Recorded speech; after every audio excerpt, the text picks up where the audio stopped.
Hello friends, आप सभी का बहुत बहुत स्वागत है यूट्यूब चैनल ज़िंदगी विदंशिका में। फ्रेंड्स, मैं हूं आप सभी के साथ यूट्यूब चैनल ज़िंदगी विदंशिका की होस्ट आरजे अंशिका चतुर्वेदी। और फ्रेंड्स, मैं उम्मीद करती हूं कि आप सभी बहुत अच्छे होंगे। तो फ्रेंड्स, जैसा कि आप सभी जानते ही हैं कि मैं अपने यूट्यूब चैनल ज़िंदगी विद अंशिका पर लेकर आती रहती हूँ आप सभी के लिए मोटिवेशनल थॉट। लेकिन आज काफ़ी दिनों के बाद मैं लेकर आई हूँ आप सभी के लिए फिर से एक छोटा सा मोटिवेशनल थॉट। और आज के इस मोटिवेशनल थॉट का टाइटल है वाणी संयम।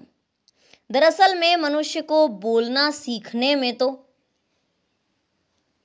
कुछ ही समय लगता है। वो अपने जन्म के कुछ लगभग 15 से 18 महीने के पश्चात बोलने लगता है, लेकिन बोलना क्या है ये सीखने में उसे पूरी उम्र लग जाती है।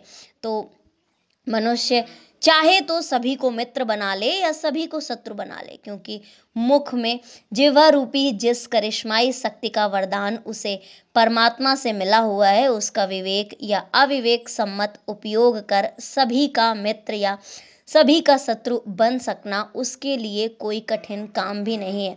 कब, कहाँ, कैसे, कितना बोलना है अथवा चुप रहना है, इस विधा को समझ लेना ही वाणी का संयम है। कबीरदास जी कहते हैं, सदैव ऐसी भाषा बोलनी चाहिए जो सुनने और कहने वाले दोनों को आनंदित करने वाली हो। प्रायः धन बल और बाहुबल संपन्न मनुष्य की वाणी में अहंकार का प्रवेश हो जाने से उनमें वाणी संयम की अवहेलना दिखती है, जिससे हर संभव बचा जाना चाहिए और हमें इससे बचना भी चाहिए। माँ शारदे की कृपा मनुष्य को ज्ञान के प्रकाश की ओर ले जाती है। उन्हीं से वाणी संयम के वरदान की प्रार्थना भी हमें करनी चाहिए। वाणी शब्द का अर्थ है शब्द या कविता। संवाद में शिष्टाचार की अपेक्षा सभी से हर समय होती है। अतः वार्तालाप के दौरान वाणी में सत्यता, सुंदरता, निकमता और मधुरता, इन 4 गुणों का प्रवाह सदैव बनाए रखना और क्रोध, अहंकार और लोभ से उसे बचाए रखकर वाणी संयम रूपी तप का अनुष्ठान करते रहना अनेक वचनामृतों में लाभकारी होना बताया गया है।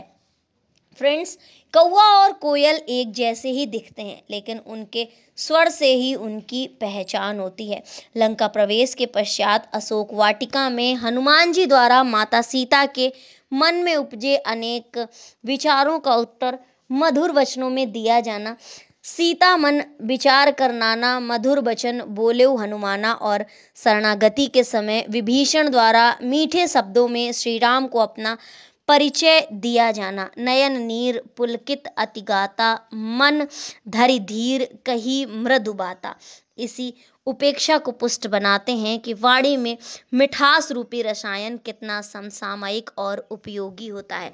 जैसा कि फ्रेंड्स कहते ही हैं कि वाणी ऐसी बोलिए मन का आपा खोए, औरों को शीतल करे आपहु शीतल होए।